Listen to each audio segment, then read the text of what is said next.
పాత్రను చేసితివి,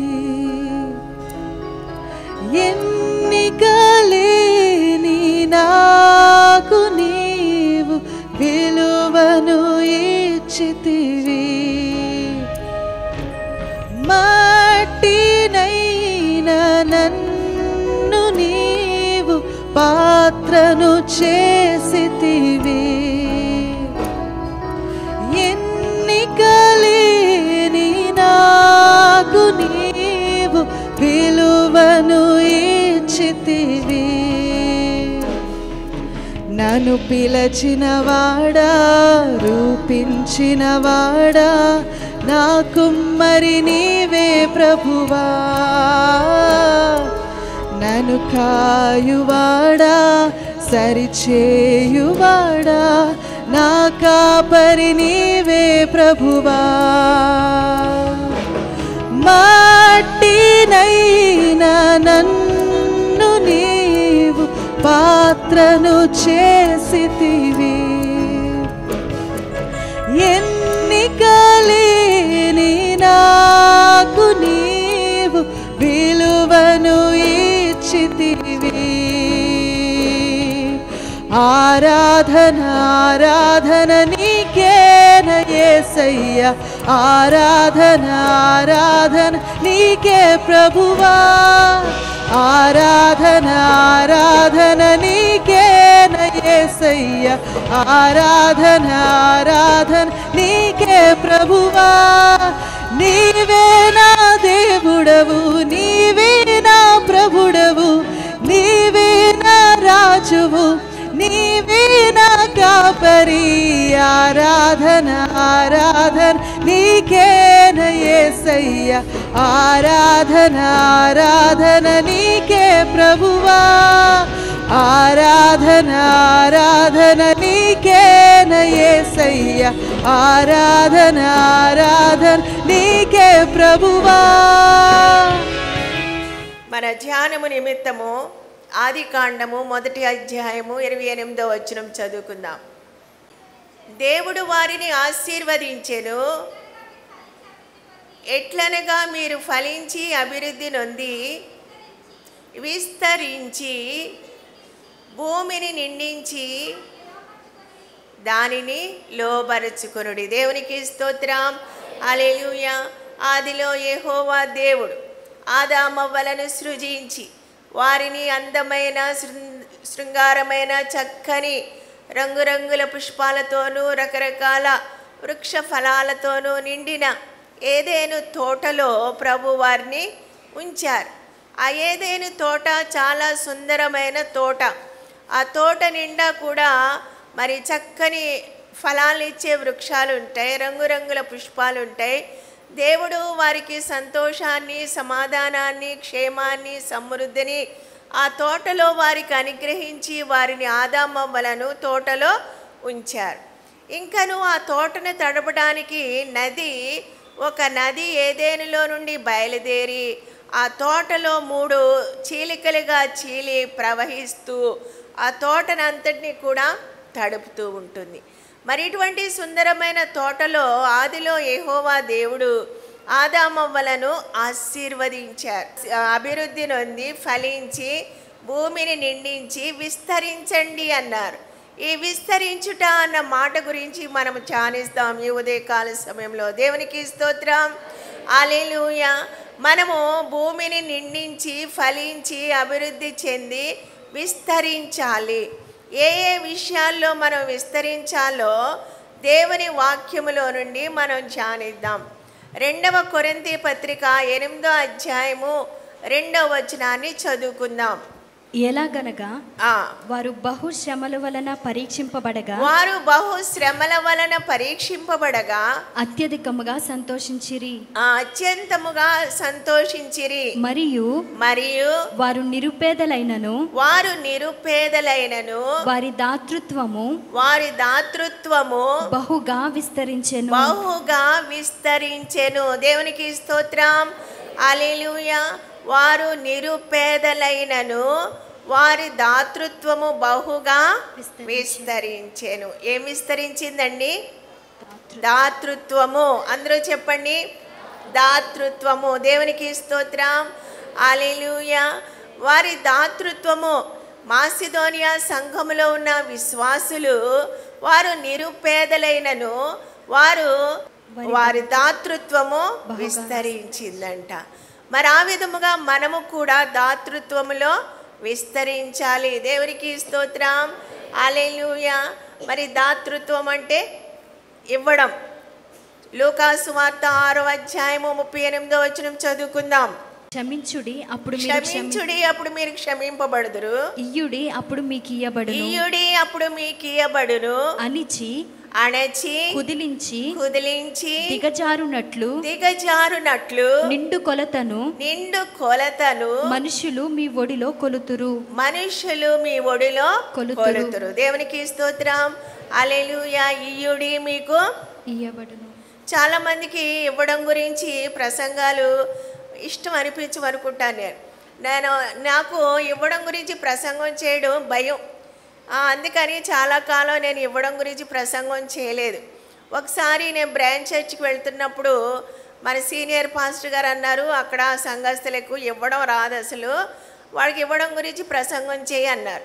అంటే నేను అన్నాను, బాబాయ్ అది ఇవ్వడం గురించి నేను చేయను, వేరే ఎవరికన్నా చెప్పండి, నాకు ఇంట్రెస్ట్ లేదు ఆ సబ్జెక్ట్ మీద అన్న. ఇవ్వడం గురించి చెప్తే ప్రజలు సణుక్కుంటారని భయం నాకు. అయితే ఒకసారి నేను టీవీలో ప్రసంగం వింటున్నప్పుడు ఒక భక్తుడు మాట్లాడుతూ ఆయన కొరియా దేశంలో ఉన్న అత్యంత జనాభాతో కూడిన జనసంఖ్యతో కూడిన మరి ఒక సంఘము యొక్క పాస్టర్ గారు పాల్ యాంగిచో గారి గురించి ఆయన మాట్లాడుతూ పాల్ యాంగిచో గారంట ఒకరోజు ఆదివారం ప్రసంగం చేసి ఇంటికి వెళ్ళిన తర్వాత ప్రార్థన చేసుకుంటున్నారంట. ప్రార్థన చేసుకుంటుంటే ఆయన అనుకున్నారంట, యాంగిచో చాలా బాగా ప్రసంగం చేసామని దేవుడు మెచ్చుకుంటాడు నన్ను ఈరోజు అనుకుని ప్రార్థన చేస్తున్నాడు. ప్రార్థన చేస్తుంటే ప్రభు అన్నారంట, యాంగిచో అన్నారంట. ఏంటి ప్రభు అంటే, నువ్వు సంపూర్ణ సువార్తను ప్రకటించట్లేదు సంఘానికి అన్నారంట. అదేంటి ప్రభు, నేను అన్ని విషయాల గురించి వాక్యం బోధిస్తున్నా, విశ్వాసం గురించి, యేసు రక్తం గురించి, పరిశుద్ధాత్మ గురించి, అన్ని విషయాల గురించి నేను వాక్యం బోధిస్తున్నాను, నువ్వేంటి ప్రభువా సంపూర్ణ సువార్త ప్రకటించట్లేదు అంటున్నావు అన్నాడు. అంటే నువ్వు నీ ప్రజలకు ఇవ్వడం గురించి నేర్పిస్తున్నావా అన్నాడు. అంటే ఆయన అన్నాడంటే, యాంగిచో గారు, ప్రభువా నీకు తెలియదేంటి, నీవు ఇచ్చిన సంఘంలో ఉన్న వారందరూ నిరుపేదలు, వారికి పెద్ద ధనం లేదు, అటువంటి నిరుపేదలకు నేనేమి ఇవ్వండి అని ప్రసంగం చేయను, బాగోదని చేయట్లేదు అన్నాడు. లేదు, నీవు వారికి ఇవ్వడం గురించి ప్రసంగం చేయి, అప్పుడు నేను వారు ఇవ్వడం నేర్చుకుంటారు, అప్పుడు నేను వారిని ఆశీర్వదిస్తానంట. దేవునికి స్తోత్రం. హల్లెలూయా. అన్న తర్వాత అప్పుడు ఆయన ఇవ్వడం గురించి కూడా ప్రసంగం చేస్తూ ఉంటే ప్రజలు ఇవ్వడం నేర్చుకున్నారంట. దేవుడు వారిని ఆశీర్వదించడం ప్రారంభించారంట. దేవునికి స్తోత్రం. హల్లెలూయా. కనుక మన సంఘంలో కూడా ఎవరైనా ఇవ్వడం గురించి ప్రసంగం చేస్తుంటే సణుక్కునేవారు ఉంటే వినండి, ఇది మేము మీకు బోధించవలసిన బాధ్యత మాది, మీరు వింటే ఆశీర్వదింపబడతారు, వద్దనుకుంటే మీ ఇష్టం. దేవునికి స్తోత్రం. హల్లెలూయా. ఒక ఇంట్లోనంట భార్యాభర్తలు ఉన్నారు.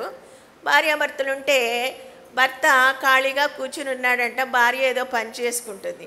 అప్పుడు భార్య అందంట, ఏమండి అలా ఊరికే కూర్చోపోతే మన చర్చిలో మీటింగ్ జరుగుతుంది, వెళ్ళి 3 మాటలు నేర్చుకుని రండి అందంట. అంటే సరే అని బయలుదేరాడంట. 3 మాటలే కదా నేర్చుకోమంది నా భార్య అని వెళ్ళాడంట. అప్పటికి మీటింగ్ అయిపోయిందంట. మీటింగ్ అయిపోతే పాస్టర్ గారు ఈయన చూసి వచ్చారా అన్నారంట. అంటే ఇదొక మాట అనుకున్నాడంట. అనుకుని మనసులో పెట్టుకున్నాడు ఆ మాట. పెట్టుకుని అందరూ భోజనాలకు కూర్చుంటున్నారంట. మీటింగ్ అయిన తర్వాత కూర్చుంటే ఈయన కూడా ఒక కుర్చీలో కూర్చున్నాడంట. కూర్చుంటే పాస్టర్ గారు అక్కడికి వచ్చి కూర్చున్నారా అన్నారంట. అంటే బాగుందనుకుని భోంచేశాడు. వెళ్ళిపోతున్నప్పుడు పాస్టర్ గారు కనబడితే వెళ్తున్నారా అన్నాడు. 3 మాటలు దొరికినాయి నాకు అనుకుని వాటిని మననం చేసుకుంటూ ఇంటికి వచ్చేస్తున్నాడు. దారిలో మననం చేసుకుంటున్నాడు. ఆ భార్య అడుగుతుంది, ఏం చెప్పారు పాస్టర్ గారు అని. అప్పుడు ఇంటికి వస్తూ వస్తూ సరిగ్గా ఇంటి తిన్నగా వచ్చేటప్పటికి బాబాయ్ మర్చిపోతానేమని గట్టిగా అంటున్నాడంట. వచ్చారా అన్నాడంట. అనేటప్పటికి అప్పుడే దొంగలో వారి ఇంటిలో దొంగతనం చేయడానికి వచ్చారంట. వస్తే అమ్మో ఆ దొంగలో చూసేసాడు బాబు మనల్ని ఈ ఇంటి యజమాని అనుకుని వాళ్ళు గబబా చాటుకెళ్ళి కూర్చున్నారండి. కూర్చుంటే రెండో మాట ఉంది కదా, కూర్చున్నారా అన్నాడు. అంటే అప్పుడు అయ్యి బాబాయ్ చూసేసాడు, ఇంకే ఉంది తను మనల్ని పట్టుకుని అనుకుని వెళ్ళిపోయారు. పరిగెత్తున్నాడు. వెళ్ళిపోతున్నారా అన్నాడు. పరుగు పరుగు పరుగు వెనక్కి చూడకుండా పరుగుని. అలాగా ఆ 3 మాటలు ఒక దైవజనుడు పలికిన 3 మాటలే అతని కుటుంబాన్ని అతన్ని కాపాడాయి, సంరక్షించాయి. ఇంకా దేవుని మాటలు హృదయమందు భద్రపరుచుకుంటే మీరెంత సంరక్షిస్తబడతారో, ఎంత సమృద్ధితో నింపబడతారో. దేవునికి స్తోత్రం, హల్లెలూయా. కనుక దేవుని వాక్యాన్ని సాత్వికముతో అంగీకరించాలి కానీ అహంకారంతో ప్రక్కకు త్రోయకూడదు. కనుక దేవుని వాక్యం ఏమని చెప్తుందంటే, ఈయుడి మీకు ఇవ్వబడును అని దేవుని వాక్యము సెలవిస్తుంది. ఇంగ్లాండ్ దేశంలో సిజి మౌల్ అనే వ్యక్తి ఒక భక్తిపరుడు ఉన్నాడంట. ఆ భక్తిపరుడు ఆయన చాలా విశ్వాస వీరుడు. ఏదైనా కావాలంటే ప్రార్థన చేసుకుంటాడు, దేవుని యొద్ద నుండి సమస్తాన్ని పొందుకుంటాడు. అటువంటి వ్యక్తికి ఒకరోజు ఇంట్లో గోధుమ పిండి లేదంట.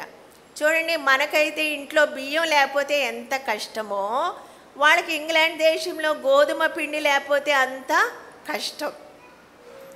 గోధుమ పిండి లేకపోతే ప్రభువా నాకు గోధుమ పిండి దయచేయని ప్రార్థన చేయట్లేదంట అతడు.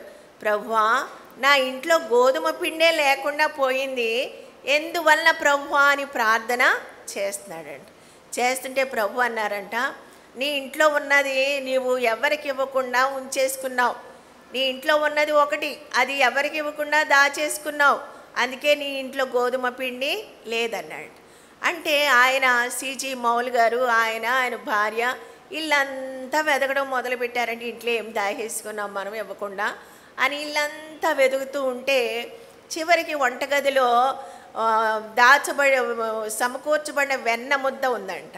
వెన్న ముద్ద ఉంటే అది తీసుకుని ఒక భక్తిపరురాలైన ఒక విశ్వాసికి, విధవరాలికి వారు పంపించారంట. వెన్న ముద్ద పంపిస్తే ఆమె ఎప్పటి నుండో వెన్న ముద్ద లేక రొట్టెను తినకుండా అలాగే పెట్టి ప్రార్థన చేస్తుందంట, ప్రభువా వెన్న ముద్దను పంపించని.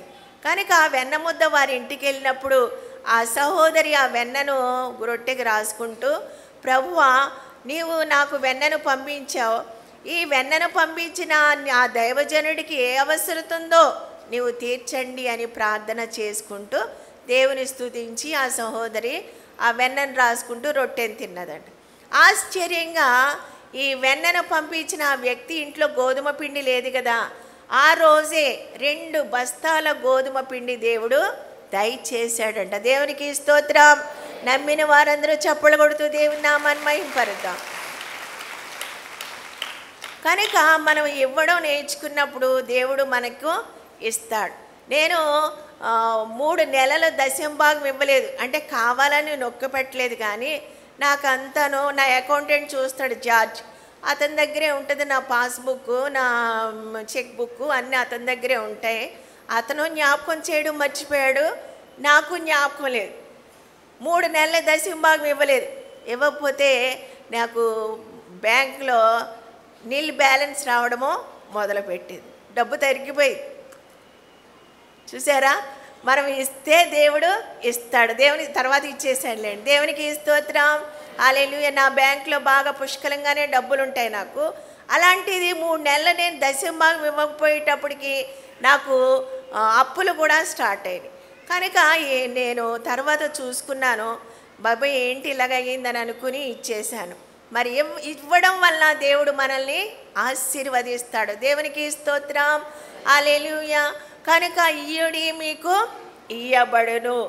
అలాగే ఇంకొక వ్యక్తి గురించి నేను మీకు చెప్తాను. మార్టిన్ అనే వృద్ధుడు ఒకసారి క్రిస్మస్ టైంలో ఒక చోట చూశాడంట గ్రీటింగ్ కార్డుల గబలు జ్ఞానులు యేసు ప్రభు వారికి బహుమానాలు ఇవ్వడం చూశాడు. చూసి అయ్యో నేను కూడా యేసు ప్రభుకి ఏదన్నా ఇవ్వాలా అని చాలా హృదయంలో ఆశపడ్డాడంట. ఆశపడి ఆ రాత్రి పడుకుంటే నిద్రలో ప్రభు కనబడి మరి మార్టిన్ అని పిలిచారంట. పిలిస్తే అతడు లేచి కూర్చుంటే ప్రభు అన్నప్పుడు, నీవు నాకు ఏదైనా ఇవ్వాలని కోరుతున్నావు కదా, నేను రేపు మీ ఇంటికి వస్తాను, నీవు లోపలికి రమ్మంటే వస్తాను, వచ్చి నీవిచ్చే ఆతిథ్యాన్ని నేను స్వీకరిస్తాను అన్నారంట ప్రభు. అంటే ఇంకా తెల్లవారు లేచింది, చాలా సంతోషపడిపోయాడు, సంబరపడిపోయి చక్కగా ఇల్లంతా శుభ్రం చేసేసాడు. తెల్లవారిన తర్వాత మరుసటి రోజు ఇల్లంతా శుభ్రం చేసేసి వేడివేడి పలహారాలు మరి కాఫీలు పాలు అన్నీ రెడీ చేసేసి చక్కగా పెట్టి ఉంచాడు. పెట్టి వీధిలోనికి చూస్తూ ఉన్నాడు ప్రభు వస్తారని.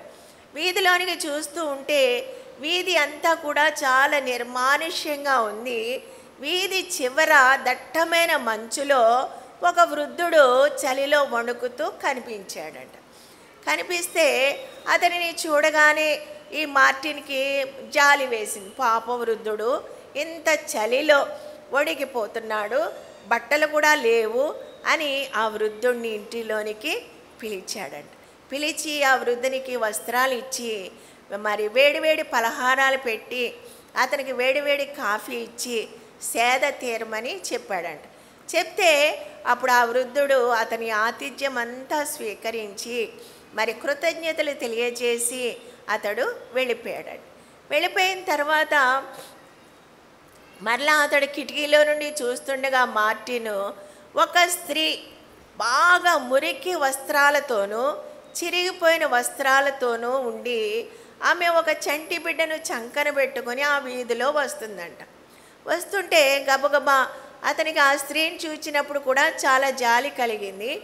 మరి గబగబా బయటకు వచ్చి ఆ స్త్రీని పిలిచి ఆమెను ఇంట్లోకి పిలిచి ఆమె కుమార్తెకు వస్త్రాలు ఇచ్చి ఆమెకు మరి పలహారాలు పెట్టి కాఫీ ఇచ్చి ఆ చిన్న బిడ్డకు పాలు ఇచ్చి ఆ చిన్న బిడ్డకు కూడా వస్త్రాలు ఇచ్చి ఆమెను కూడా పంపించాడంట. ఆమె కూడా కృతజ్ఞతలు తెలియజేసి వెళ్ళిపోయి ఇలాగా ఒకరి తర్వాత ఒకరు ఏదో అవసరతలో ఉన్నవారు వస్తూనే ఉన్నారు. వారికి ఏదో ఇస్తూ పంపిస్తూనే ఉన్నాడు. పంపించిన తర్వాత సాయంకాలం అయిపోయింది, వస్తానన్న ప్రభువు రాలేదు. ఎంతో విచారంగా డల్గా ప్రభు వస్తారనుకున్నాను, ఎంతో ప్రయాసపడ్డాను, ప్రభు రాలేదు అని నీరసంగా పడుకున్నాడంట. పడుకుంటే ఆ రాత్రి అతని గదంతా వెలుగుతో నింపబడిపోయిందంట. వెలుగుతో నింపబడినప్పుడు మరి ప్రభు కనపడి ప్రభు కంటే ముందు అతడు ఎవరెవరికైతే ఆతిథ్యం ఇచ్చాడో వృద్ధుడు, అలాగే ఆ తర్వాత స్త్రీ, ఆ చంటి బిడ్డ, అలాగే ఆ దినమంతా ఎవరెవరికి ఆతిథ్యం ఇచ్చాడో వారందరూ ఒకరి తర్వాత ఒకరు కనబడుతున్నారంట. ఆ వెలుగులో కనబడుతుంటే ఒక స్వరం వినపడింది, వీరి రూపంలోనే నేను వచ్చి నీ ఆతిథ్యాన్ని స్వీకరించాను అంటున్నారంట ప్రభు. దేవునికి స్తోత్రం, హల్లెలూయా. చూడండి మత్తయి సువార్త 25వ అధ్యాయము 40వ వచనంలో చూచినట్లయితే అందుకు రాజు మిక్కిలి అల్పులైన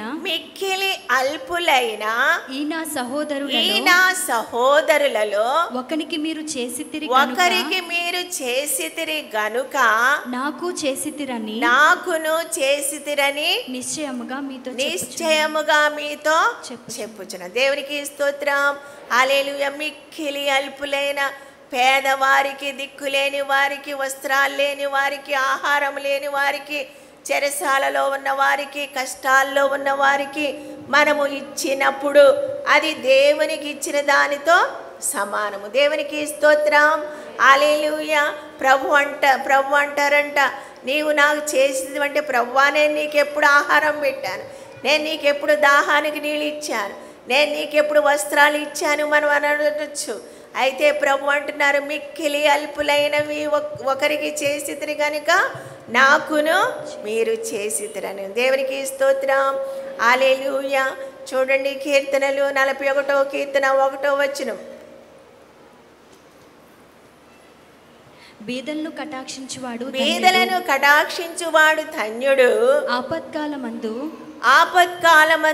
యెహోవా వానిని తప్పించును. యెహోవా వానిని తప్పించును. దేవునికి స్తోత్రం.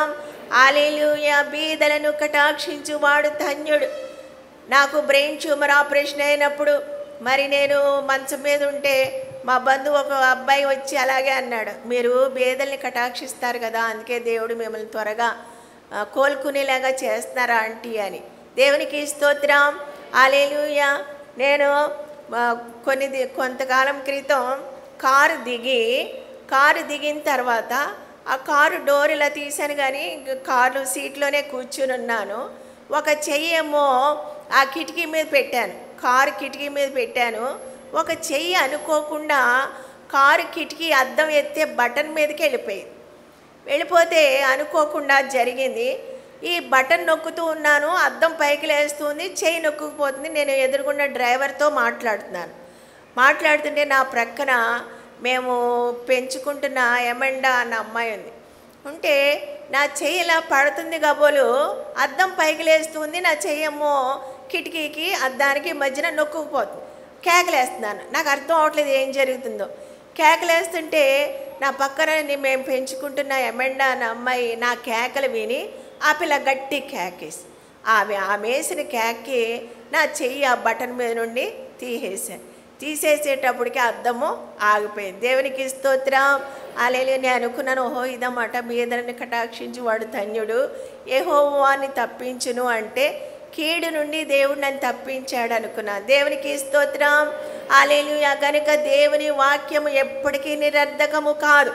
దేవుని వాక్యాన్ని మనము సాత్వికముతో అంగీకరించి మనము ఇవ్వడం నేర్చుకుని దాతృత్వములో మనము విస్తరించాలి. దేవునికి స్తోత్రం. హల్లెలూయా. రెండవదిగా కొలస్సీలకు రాసిన పత్రిక 2వ అధ్యాయము 7వ వచనం చదువుకుందాం.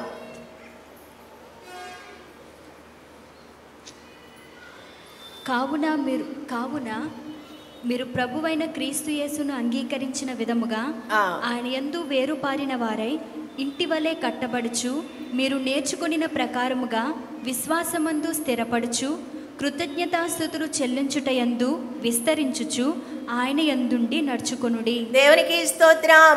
కృతజ్ఞతాస్తుతులను చెల్లించుటయందు విస్తరించుచు. వేటి ఎందు విస్తరించాలండి? రెండవదిగా మనం కృతజ్ఞతాస్తుతులను చెల్లించుటయందు మనము విస్తరించాలి. మొట్టమొదటిగా దాతృత్వంలో విస్తరించాలి. రెండవదిగా కృతజ్ఞతాస్తుతులు చెల్లించడంలో మనము విస్తరించాలి. దావీదు మహారాజును మనము చూచినట్లయితే 103వ కీర్తన 1వ వచనం నుండి మనము చూచినట్లయితే, నా ప్రాణమా యెహోవాను, నా అంతరంగమందున్న సమస్తము ఆయన పరిశుద్ధ నామమును సన్నుతించు. నా ప్రాణమా యెహోవాను సన్నుతించు. ఆయన చేసిన ఉపకారములలో దేనిని సన్నుతించుము అన్న మాటకు చక్కగా స్తుతి చెల్లించు అని అర్థము. దేవునికి స్తోత్రం. హల్లెలూయా.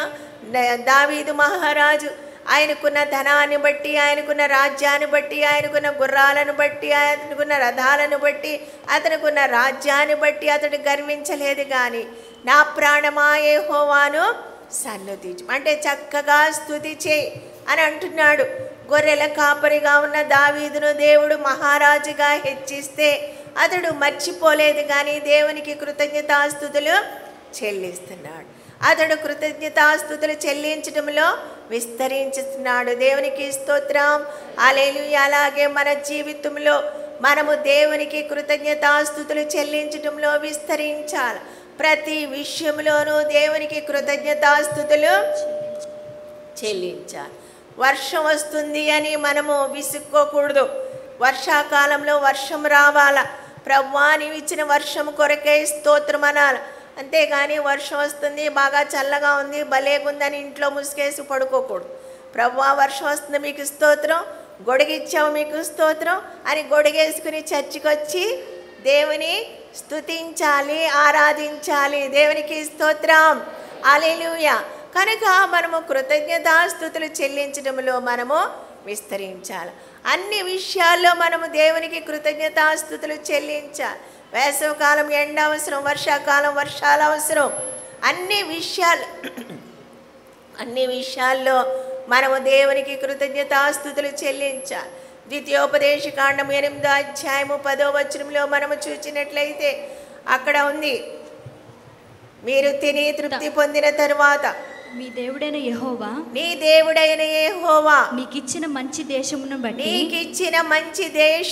బట్టి ఆయనను స్తుతింపవలెను. దేవునికి స్తోత్రం. హల్లెలూయా. ప్రభు మనకిచ్చిన ఆహార పానీయాలను బట్టి దేవునికి స్తోత్రం చెల్లించాలి.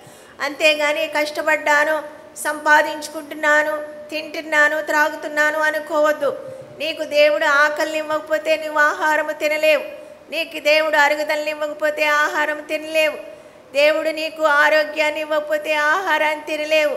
కనుక దేవుడిచ్చిన ఆహార పానీయాలను బట్టి దేవునికి కృతజ్ఞతాస్తుతులు చెల్లించాలి.